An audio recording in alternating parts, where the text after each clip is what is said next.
इस कहानी की शुरुआत में हमें एक आइलैंड पर कुछ रोबोट्स के मलबे को दिखाया जाता है। दरअसल ये रोबोट्स यूनिवर्सल डायनेमिक्स नाम की कंपनी के थे, जिसका कार्गो शिप समुद्र में क्रैश हो जाने से रोबोट्स आइलैंड के किनारे पर आ गए थे। उन रोबोट्स में से एक रोबोट सही सलामत था। उस बिलाव की एक फैमिली वहाँ मौजूद थी जो अनजाने में उस रोबोट को ऑन कर देते हैं। उस रोबोट का नाम रोजम होता है, जिसे इंसानों की मदद के लिए बनाया गया था। वो एक फैमिली रोबोट था जो किसी भी टास्क को पूरा कर सकता था और से उस रोबोट के ऑन होने से डरकर पानी में आ जाते हैं। रोबोट उन सभी को अपना नाम बताती है कि मैं रोजम 7134 हूँ और मैं किसी भी तरह के काम को पूरा कर सकती हूँ। तभी वहाँ पानी की एक बड़ी लहर आने से वो किनारे पर आ जाती है। वो देखती है कि आगे से एक और बड़ी लहर उठकर उसकी तरफ बढ़ रही है। रोबोट समझ जाती है कि वहाँ खतरा है, पर वो चट्टान के ऊपर चढ़ नहीं पा रही थी। वो एक क्रेब के चढ़ने की नकल करती है, जिससे वो चट्टान के ऊपर आसानी से चढ़ जाती है। उसके सामने अब पूरा एक जंगल था। रोजम को इंसानों के कामों को आसान करने के लिए बनाया गया था, इसीलिए वो जंगल में आगे बढ़ती हुई कह रही थी कि मैं कोई भी काम करने के लिए तैयार हूँ। पर सभी जानवर उसे देखकर डर रहे थे। वो उसके बिल्कुल भी करीब नहीं आ रहे थे। उसे एक बीवर नजर आता है जो नदी के साइड में लकड़ियों को इकट्ठा करके डैम बना रहा था। रोजम उसकी मदद करने की कोशिश करती है, पर वो उन जानवरों की भाषा को समझ नहीं पा रही थी, जिससे उसे पता नहीं था कि उसे किसी तरह से उनकी मदद करनी है। वो सभी तरह के जानवर के पास जाकर उनकी मदद करने की कोशिश करती है, पर कोई भी जानवर उसे पसंद नहीं कर रहा था और सभी उसे मॉन्स्टर समझ रहे थे। रोजम को समझ आ जाता है कि अगर उसे जानवरों की मदद करनी है तो उसे उनकी भाषा को सीखना होगा। इसीलिए वो अब अपने लर्निंग मोड को एक्टिवेट कर लेती है, जिससे वो कुछ दिनों तक एक ही जगह पर बैठी रहती है और आसपास के सभी जानवरों की बातों को रिकॉर्ड करके उसे एनालाइज करने लगती है। कुछ ही दिनों में वो उन जानवरों की बातों को समझने लगती है। इसीलिए अब वो सभी जानवरों के बीच में चली जाती है और उन सभी को अपना इंट्रोडक्शन देती है। मैं रोजम 7134 हूँ और मैं आप सभी की मदद करके आपकी जिंदगी आसान बनाने के लिए तैयार हूँ। सभी जानवर उससे डर रहे थे। वो सभी वहाँ से भाग जाते हैं। रोजम निराश हो जाती है क्योंकि यहाँ कोई उसका मालिक नहीं था और ना ही उसके पास कोई टास्क था जिसे वो पूरा कर सकती थी। उसे समझ आ जाता है कि वो खो गई है। उसे फैक्ट्री वापस लौटना होगा, इसीलिए वो अपने रिटर्न ट्रांसमीटर को एक्टिवेट करने लगती है, पर वहाँ लाइटनिंग गिरने की वजह से वो नीचे गिर जाती है। उसका सिस्टम थोड़ी देर के लिए ऑफ हो गया था, जिससे काफी सारे रैकून उसके पार्ट्स को अलग कर देते हैं। रोजम को जब होश आता है तो उसकी हालत पूरी तरीके से बिगड़ गई थी। रैकून उसके चिबो के भी खाने की कोशिश कर रहे थे। रोजम अपने हैंड और आई को वापस ले लेती है और उन सभी रैकून को दूर कर देती है। वो रैकून उसके पीछे पड़ जाते हैं। एक रैकून उसके ट्रांसमीटर को लेकर दूर एक गुफा में चला जाता है। वो एक भालू का घर था। रैकून ट्रांसमीटर वहीं छोड़कर भाग जाता है। रोजम उस ट्रांसमीटर को वापस ले लेती है, पर वो भालू उस पर हमला कर देता है। रोजम बचकर भागने लगती है, पर हड़बड़ी में पेड़ों से टकराते हुए नीचे एक किले पर जाकर गिर जाती है। कुछ देर बाद जब उसका सिस्टम वापस से वर्क करने लगता है तो वो देखती है कि उसके सिस्टम में खराबी आ गई है और उसके बॉडी में कुछ फेदर फंसे थे। वो पेड़ों से टकराने के दौरान एक गूंज के घोंसले से टकरा गई थी, जिससे गूंज मारी गई थी। घोंसले में सिर्फ एक ही अंडा बचा था। रोजम उसे स्कैन करती है, जिससे उसे पता चलता है कि अंडा बिल्कुल ठीक है और उसमें जीवन पनप रहा है। उसे ये सब देखकर काफी अच्छा लगता है। वो उस अंडे का अब ख्याल रखने लगती है, पर फ्रैंक नाम का एक चालाक फॉक्स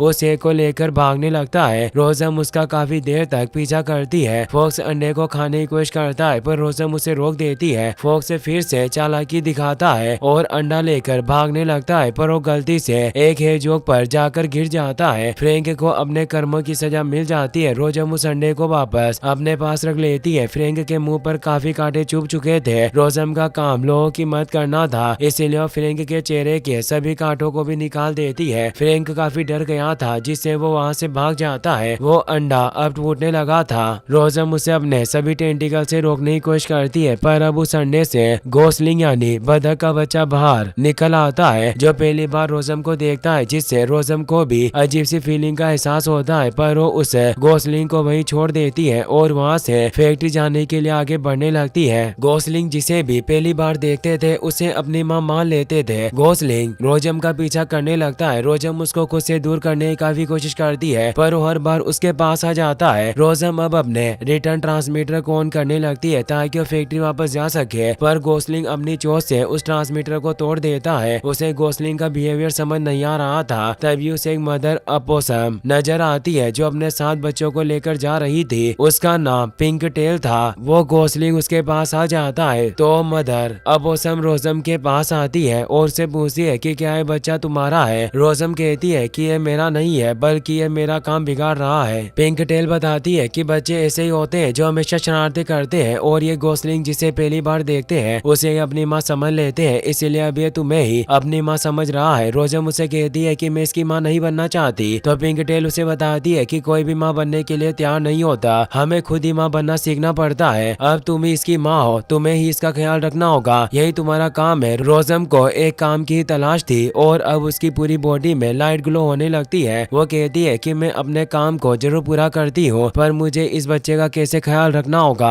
पिंक टेल बताती है कि तुम्हें इसे खाना खिलाना होगा और सर्दियों के आने से पहले इसे तैरना और उड़ना सिखाना होगा, क्योंकि गूंज को सर्दियों में माइग्रेशन करना पड़ता है वरना ज्यादा ठंड की वजह से मर सकते हैं। रोजम उसकी बात समझ जाती है और अब उसके पास 3 टास्क थे, उसे गोसलिन को खाना खिलाना, तैराना और उड़ना सिखाना था। रोजम नहीं जानती थी कि गोसलिन क्या खाते हैं। फ्रैंक उस पर नजर रख रहा था, वो समझ गया था कि रोजम उसका ख्याल नहीं रख पा रही है, इसलिए उसके पास आता है और उसे बताता है कि मैं शिकारी होने के साथ साथ गूंज का एक्सपर्ट हूँ। रोजम कहती है कि तुम तो इस बच्चे को मुझसे चुराना चाहते थे। फ्रैंक कहता है कि मैं एक लोमड़ी हूँ और चालाकी करना मेरा काम है, पर तुमने उस हेजो के कांटों को निकालने में मेरी मदद की, इसलिए मैं भी तुम्हारी इस बच्चे को पालने में मदद कर सकता हूँ। फ्रैंक चालाक था, वो उस गूंज को खाना खिलाने के साथ साथ रोजम की मदद से अपने खाने का भी इंतजाम करता है। गोसलिंग खाना खाने लग गया था, इसीलिए अब रोजम ने अपने पहले टास्क को पूरा कर लिया था। फ्रैंक उससे पूछता है कि तुम्हें गोसलिंग कहाँ से मिला। रोजम बताती है कि एक हादसे की वजह से मेरे हाथों इसकी पूरी फैमिली खत्म हो गई। फ्रैंक कहता है कि तुम इसे ये बात कभी मत बताना वरना ये तुम पर विश्वास नहीं करेगा। रोजम उसकी बात समझ जाती है और वो फ्रैंक से पूछती है कि अब मुझे इसे उड़ना और तैरना कैसे सिखाना होगा। फ्रैंक उसे कहता है कि तैरना काफी आसान है, मैं इसे सिखा सकता हूँ जैसे मेरी माँ ने मुझे सिखाया था, और वो लात मारकर गोसलिंग को पानी में फेंक देता है। रोजम को उसकी फिक्र थी और वो जानती थी कि गोसलिंग ऐसे तैर नहीं पाएगा, उसने उसे पानी से बाहर निकाल लिया था। फ्रैंक उसे बताता है कि गोसलिंग नॉर्मल नहीं है, तुम इसे डिफेक्टिव पीस की तरह समझ सकती हो, भले इसकी पूरी फैमिली आज जिंदा भी होती तो भी ये अभी तक जिंदा नहीं रह पाता, इसीलिए तुम्हें इससे इतना लगाव नहीं रखना चाहिए। और उसे खा लेता है ताकि उसके मरने के बाद में उसे दुख ना हो। पर रोजम गोसलिन को बाहर निकाल लेती है और कहती है कि इसे मारने से मेरा काम पूरा नहीं होगा, मुझे सर्दियों से पहले से उड़ना और तैरना सिखाना होगा। फ्रैंक कहता है कि पहले तुम्हें इसके लिए एक घर बनाना होगा जहाँ ये सुरक्षित रह सके और कोई इसे खा ना सके। रोजम अब जंगल से लकड़ियों को इकट्ठा करना शुरू कर देती है। गोसलिंग भी अब बोलना सीख गया था पर उसे रोजम का नाम लेने में दिक्कत हो रही थी, इसीलिए रोजम उसे कहती है कि तुम मुझे अब से रोज बुला सकते हो। गोसलिंग को यह नाम अच्छा लगता है, अब रोज फुल स्पीड में घर को बनाने लगती है। गोसलिंग भी उसकी मदद करता है, कुछ ही घंटों में वो अपने रहने के लिए एक इग्लू की तरह घर को बना लेते हैं। फ्रैंक रोज से कहता है कि तुम्हें इस गोसलिंग का नाम रखना चाहिए, वो एक रोबोट थी इसीलिए वो उसका नाम गोसलिंग 0001 रखती है। पर फ्रैंक और गोसलिंग को ये नाम बिल्कुल भी पसंद नहीं था, वो रोज को बताता है कि इसके नाम में नंबर नहीं होने चाहिए। वो बातों के साथ साथ अपने नए घर को डेकोरेट भी कर रहे थे। फ्रैंक कहता है कि नाम में अपनापन होना चाहिए, इसीलिए अब वो उसका नाम ब्राइट बिल रखती है। गोसलिंग को भी ये नाम बहुत अच्छा लगता है, फ्रैंक को भी ये नाम पसंद आता है। ब्राइट बिल को नींद आ रही थी, फ्रैंक उसे कहानी सुनाता है कि एक छोटा सा आइलैंड था जिसमें एक प्यारा सा गोसलिंग रहता था, पर वो अकेला था, इसीलिए उसने स्टार से विश मांगी कि वो उसके पास एक प्यार करने के लिए माँ भेज दे। रोज उसी स्टार पर बैठी हुई ये सब सुन रही थी और वो वहाँ से तुम्हारे पास आ गई। उसके सीने में भी एक दिल था जिसके बारे में उसे कोई खबर नहीं थी और वो एक माँ की तरह तुम्हारी देखभाल करने लगी। गोसलिंग को अब नींद आने लगती है, रोज भी बैटरी बचाने की वजह से शट डाउन हो जाती है और वो तीनों अब सो जाते हैं। ऐसे ही वक्त गुजरता रहता है। ब्राइट बिल अब बड़ा हो गया था पर रोज के परवरिश करने से वो भी रोबोट की तरह बर्ताव करता था, जिससे कोई भी जानवर उसका दोस्त नहीं था और वो डरकर उससे भी दूर भाग जाया करते थे। रोज अब उसका दिल खुश करने के लिए उसे कई सारे जानवरों की तरह बनकर दिखाती है। अब वो उसे तैरना सिखाने के लिए तालाब के पास ले आते हैं। ब्राइट बिल को डूबने से डर लग रहा था पर फ्रैंक उसे धक्का देता है जिससे वो सीधा पानी में आ जाता है। ब्राइट बिल अब अपने पंखों को रोज के बताए अनुसार हिलाने लगता है जिससे अब ब्राइट बिल तैरने लग गया था। रोज इससे खुश होती है, उसने दूसरे टास्क को भी पूरा कर लिया था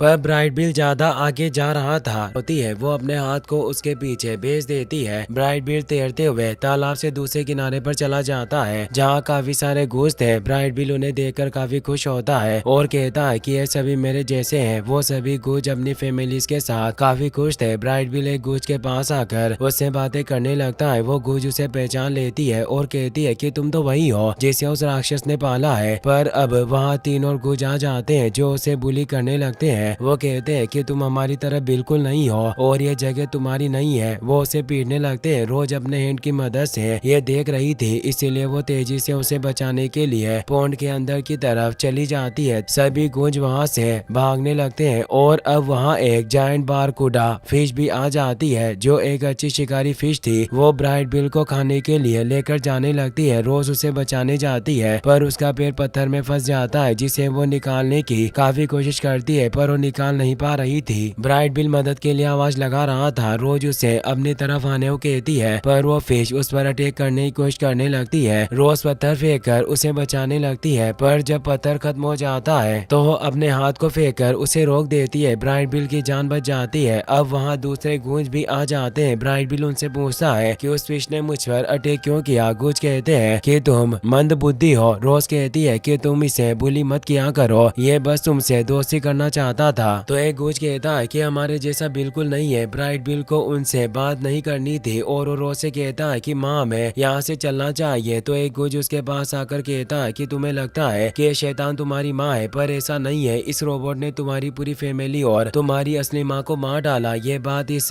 आइलैंड के सभी जानवर जानते हैं। फ्रैंक को इससे काफी गुस्सा आता है और वो उस गूंज पर अटैक करने लगता है पर रोज उसे पकड़ लेती है। ब्राइट बिल इससे रोज से नाराज हो जाता है और अब वो गुस्से में वहाँ से चला जाता है। रोज भी वहाँ से जाने लगती है। रोज का एक पैर पत्थर में फंसने से डैमेज हो गया था। वहाँ पॉन्ड में बीवर मौजूद था जो ये सब देख लेता है। वो कब से गूंज पर नजर रख रहा था और उसे एहसास था कि रोज ब्राइट बिल का एक माँ की तरह ख्याल रखने की कोशिश कर रही है। ब्राइट बिल, फ्रैंक और रोज अपने घर पर आ चुके थे। रोज अपने पैर को ठीक नहीं कर पाती, इसीलिए वो पैर के एक हिस्से को अलग कर देती है। ब्राइट बिल रोज से अपने पास के बारे में पूछता है। रोज बताती है कि एक हादसे में मेरे हाथों से तुम्हारी पूरी फैमिली नष्ट हो गई। ब्राइट बिल इससे दुखी होता है। वो कहता है कि मुझे तुम पर काफी भरोसा था और मैं तुम्हें ही अपनी फैमिली मानता था पर तुमने मेरी असली फैमिली को मार डाला। रोज उससे माफी मांगती है। मैंने जानबूझकर कुछ नहीं किया, वो सब अनजाने में हुआ। ब्राइट बिल कहता है कि ये बात जानकर तुम्हें मेरी असली माँ को बतानी चाहिए। अगर आज वो जिंदा होती तो मैं भी नॉर्मल होता और मैं तैर और उड़ सकता था। रोज कहती है कि तुम आज बहुत अच्छा तैरे हो। अगर तुम ऐसे ही प्रैक्टिस करते रहे तो तुम एक अच्छे स्विमर के साथ साथ उड़ना भी सीख जाओगे। ब्राइट बिल कहता है कि इससे कोई फायदा नहीं होगा, तुम मेरी फीलिंग्स को नहीं समझती, तुम मेरी माँ नहीं हो। और अब वो वहाँ से चला जाता है। रोज काफी सैड हो जाती है क्योंकि इतने सालों से जंगल में रहने से उसके अंदर भी इमोशन क्रिएट होने लगे थे। रोज अब समुद्र के किनारे आती है जहाँ वो सबसे पहले एक्टिवेट हुई थी। वो देखती है कि उस जगह पर और भी कई सारे यूनिवर्सल रोबोट्स के टूटे हुए पार्ट्स पड़े हुए थे। वो अपनी ही तरह के एक रोजम रोबोट को एक्टिवेट कर लेती है जिससे वो यूनिवर्सल डायनेमिक के एक वीडियो को देखती है जिससे उसे पता चलता है कि यूनिवर्सल डायनामिक कंपनी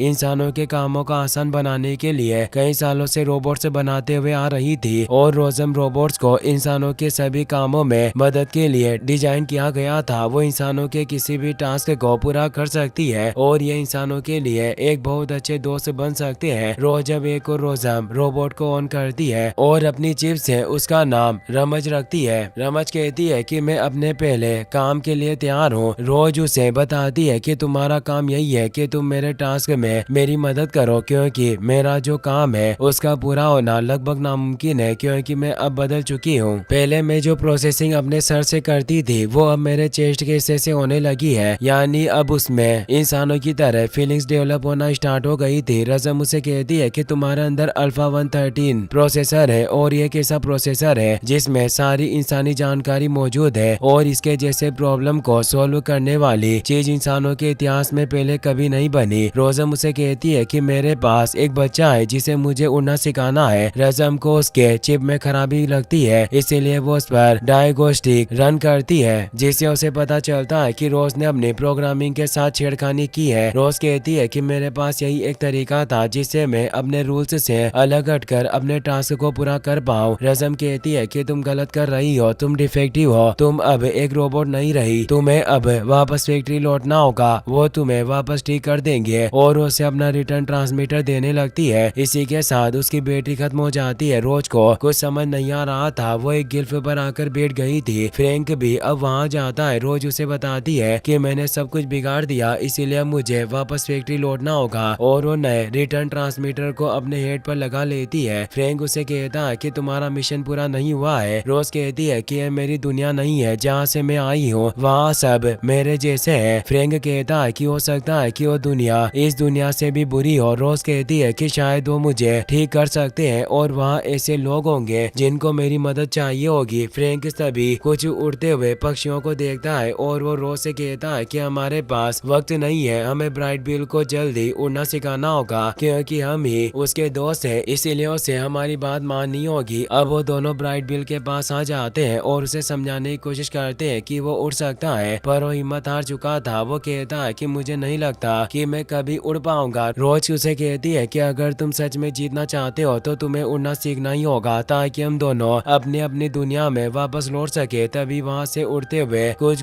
गुजरते हैं। रोज उन्हें स्कैन करने लगती है, जिससे उसे पता चलता है कि वो किस तरह से उड़ते हैं, और वो ब्राइट बिल को ये भी सिखाने लगती है, पर वो फिर भी उड़ नहीं पाता, जिससे बाकी के गोज उसका मजाक उड़ाने लगते हैं। रोज कहती है कि तुम्हें बस थोड़ी स्पीड की जरूरत है, और वो दौड़कर उसे स्पीड देने लगती है, पर उसका एक पैर टूटा होने से वो पत्थरों से टकराकर नीचे गिर गई थी। रात में वो रास्ते के सभी पत्थरों को हटाकर दौड़ने के लिए एक रोड बना लेती है। बीवर भी अब वहाँ जाता है, जो रोज के लिए उसके टूटे हुए पैर को लकड़ी की मदद से जोड़कर ले आया था। वो उसे रोज के पैर में लगा देता है। रोज उसे तेज कहती है। अब पहले दिन रोज पूरी मेहनत से ब्राइट बिल को स्पीड देकर उसे उड़ना सिखाने लगती है, जिससे ब्राइट बिल उड़ने लग जाता है, पर कुछ देर बाद ही वो नीचे गिर जाता है। रोज कहती है कि हमें इसके लिए एक फ्लाइंग इंस्ट्रक्टर ढूंढना होगा जो इसे ठीक से उड़ना सिखा सके, और वो एक क्लिफ की ऊंचाइयों पर आ जाते हैं जहाँ एक बार रहता था, उसका नाम थंडरबोल्ट होता है। अगले दिन से वो ब्राइट बिल को उड़ना सिखाने के लिए आ जाता है। वो उसे बताता है कि तुम्हें अपने छोटे पंखों को देखकर निराशा नहीं होनी चाहिए, मेरे पंख भी छोटे हैं पर मैं इनसे भी आकाश की गहराइयों को नाप सकता हूँ। थंडरबोल्ट अब उसे उड़ना सिखाने लगता है। ब्राइट बिल उसकी स्टेप्स को फॉलो करके उड़ना सीखने लग जाता है। ब्राइट बिल इससे खुश होता है और अब वो टेस्ट के दौरान सभी रिंग्स में से भी आसानी से निकल जाता है। ब्राइट बिल खुश था कि वो उड़ना सीख गया है। रोज के पास एक गूंज आता है और जो उसे बताता है कि मेरा नाम लॉन्ग नेक है, मैं ही आने वाले माइग्रेशन का लीडर हूँ, मैं तुम पर कब से नजर रखे हुए हूँ। रोज कहती है कि तुम पहले से गूंज हो जो हमसे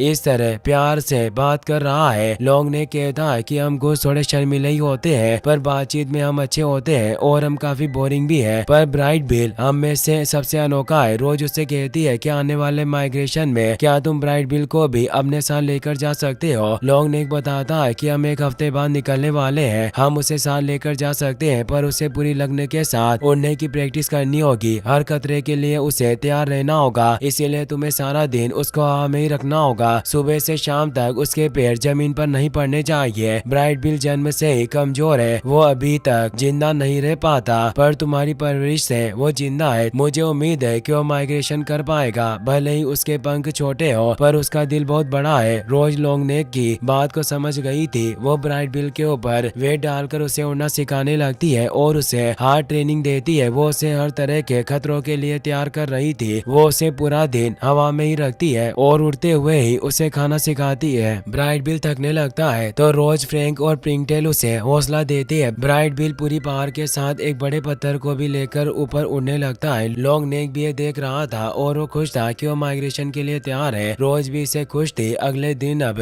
रोज और फ्रैंक ब्राइट बिल को लेकर सभी गूंज के पास आ जाते हैं, जहाँ लॉन्ग नेक सभी गूंज को इंस्ट्रक्शन दे रहे थे। वो उन्हें कहते हैं कि दोबारा माइग्रेशन करने का वक्त वापस आ गया है और हमेशा की तरह ये सफर हजारों मील का मुश्किल सफर है, जिसने हमें हजारों साल से परखा है और तैयार किया है। तभी उसकी नजर ब्राइट बिल पर जाती है। वो उसके पास आ जाते हैं और उसे कहते हैं कि तुम भी हमारे साथ चलोगे, तुम काफी अच्छा उड़ते हो, मैंने तुम्हें कई बार देखा है और मैं कब से एक जवान गूंज को अपने ग्रुप में शामिल करना चाहता था। तुम्हारा मेरे ग्रुप को ज्वाइन करने के बारे में क्या ख्याल है। ब्राइट बिल खुश हो जाता है और कहता है कि मैं आपके साथ चलूंगा। लॉन्ग नेक ये जानता था कि ब्राइट बिल अभी भी रोज से नाराज है, इसीलिए वो उसे समझाता है कि तुम आज रोज की वजह से ही जिंदा हो, क्योंकि इसने ही तुम्हें उड़ना सिखाया। तुम बचपन से ही काफी कमजोर थे, फिर भी इसने तुम्हें हर मुश्किल से बचाया बना है और तुम्हें पाला। तुम देख सकते हो कि मेरे पूरे ग्रुप में एक भी तुम्हारी साइज का कोच नहीं है, क्योंकि अक्सर तुम्हारे जैसे बच्चे मारे जाते हैं। इसीलिए जिस रोज ने तुम्हारे